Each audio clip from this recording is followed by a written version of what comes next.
गृहस्थ का धर्म है, जिस गृहस्थ के यहाँ साधु महात्मा अतिथि पितर और पशु पक्षियों को हिस्सा नहीं दिया जाता, वो गृहस्थ धीरे धीरे नष्ट हो जाता है। घर आए हुए किसी साधु को या अतिथि को रोष भरी दृष्टि से देखता है, ऐसे रोष भरी दृष्टि से देखता है, उसके सुकृत नष्ट हो जाते हैं। अतिथि का वापस जाना पुण्यों का नाश करना है।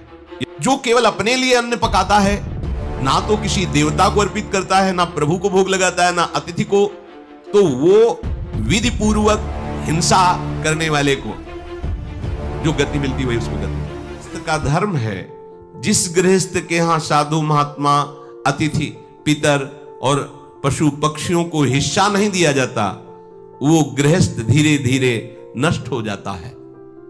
देखो पूर्व में हमने गांव में भी देखा है, घरों में जैसे पहली रोटी बनी तो गाय के लिए निकाल दी जाती, पहली नहीं दी जाएगी, पहली रोटी गाय के लिए, और फिर जो एक दूसरी रोटी बनी तो उसे कौवा चिड़ियों के लिए छत में फेंका जाता था। फिर जो रोटियां बनी ठाकुर को भोग लगा करके अन्य जीव जो अपने परिवार के जन उनका भरण पोषण, ये तो नियम होना ही चाहिए। तो गृहस्थ धर्म में महाराज युधिष्ठिर ने कहा कि साधु महात्मा, ये बहुत गंभीर विषय है कि अतिथि सेवा गृहस्थ का प्रधान धर्म है।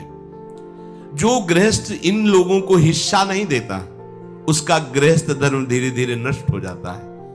अतिथि सत्कार करना, संत सेवा करना, गौ सेवा करना, पशु पक्षियों के लिए अन्न निकालना, क्योंकि पाप भी होते हैं। गृहस्थ में अन्न कमाने के समय बहुत से लाखों जीव मरते हैं, लाखों जीव मरते हैं। हाँ, फावड़ा मारो कितने जीव कट जाते हैं जब खेती किसानी में देखने को मिलता है। तो वो सब निष्पाप हो जाता है जब अतिथि सेवा, बलिवैश्य देवादि अन्य पक्षियों की सेवा।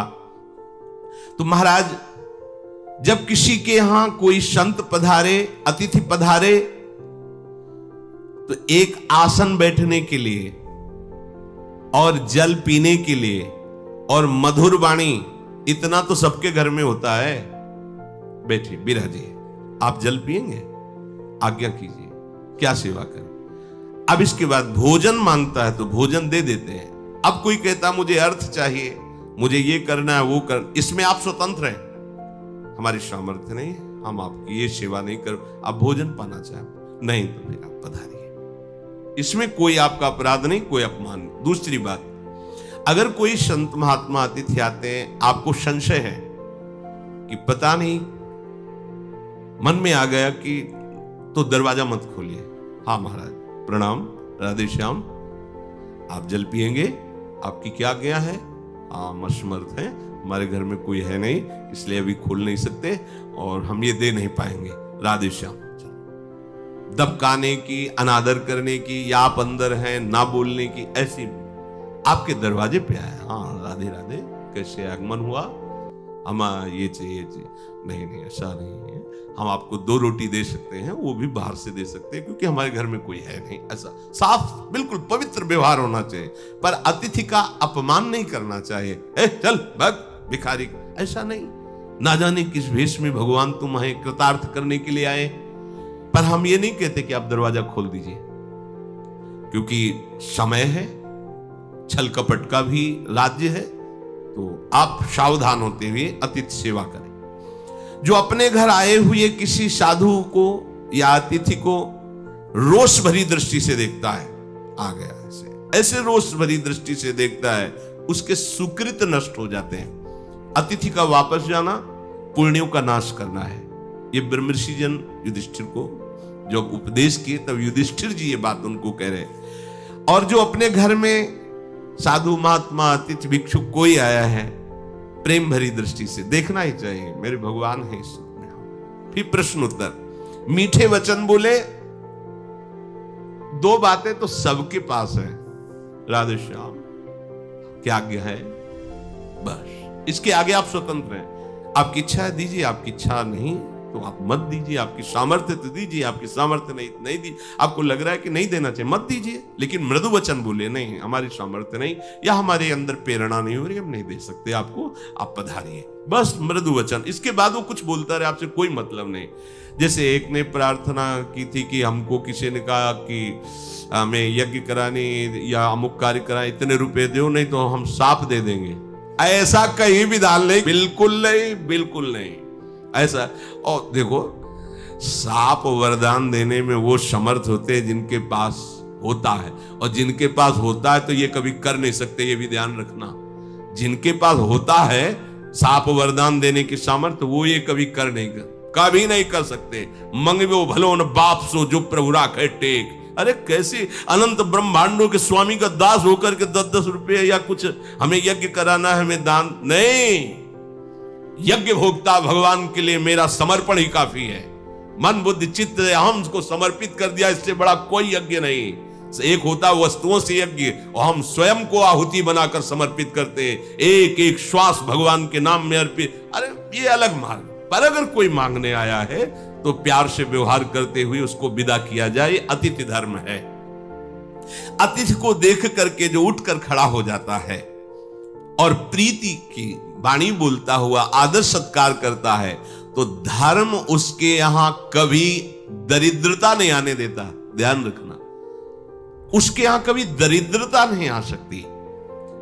जो केवल अपने लिए अन्न पकाता है, ना तो किसी देवता को अर्पित करता है, ना प्रभु को भोग लगाता है, ना अतिथि को, तो वो विधि पूर्वक हिंसा करने वाले को जो गति मिलती है, उसको गति मिलती है। जैसे अपने घर में भोजन बना तो सबसे पहला भाव होना चाहिए कि इसे भगवान को भोग लाओ, न जाने कोई संत महात्मा आ जाए। अब आजकल के देखा गया ना ऐसे, ये नहीं, बहुत सब रसोई पवित्र होना चाहिए। ध्यान रखना, वो रसोई एक यज्ञ है, पता नहीं कौन आ जाए।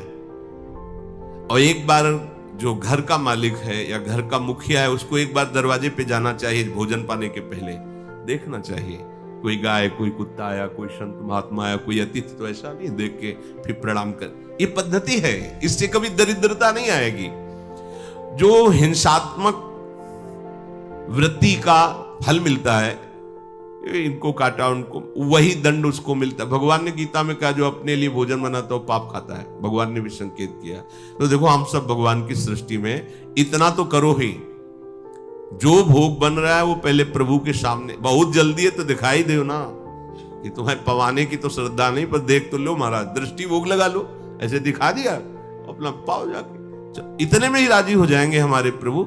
और एक रोटी तो निकाल ही दिया करे, छत में जाके डाल दिया, या कहीं ऐसे चिड़िया है, कोई भी कौवा पशु पक्षी पालेगा, भोजन से हिस्सा निकालना चाहिए। कुत्ते को, भूखे को, कौओं को, अन्य जीवों को ये वैश्य देव नामक महान यज्ञ कहा जाता है। यह अनुष्ठान प्रत्येक गृहस्थ को करना चाहिए। गृहस्थ मनुष्य जो अतिथि सेवन करके गऊ का ग्रास निकालकर कौए कुत्ते के लिए अन्न, उसे विघस कहते हैं, वो अमृत के समान भोजन हो जाता है। अतिथि को नेत्र भरी दृष्टि से देखना, मन में प्रसन्नता आना, मधुकर वचन मतलब प्रिय वचन बोलना, और यदि वो सम्माननीय है तो पीछे पीछे 4 कदम चल जाना। ये बहुत, जैसे गुरुजन आए और वो जा रहे हैं तो आपको दरवाजे से निकलकर कुछ कदम उनके साथ जाना, फिर उनकी चरण धूल माथे पे रख के वापस चले आओ। इस प्रकार से उसे अतिथि यज्ञ का फल प्राप्त होता है।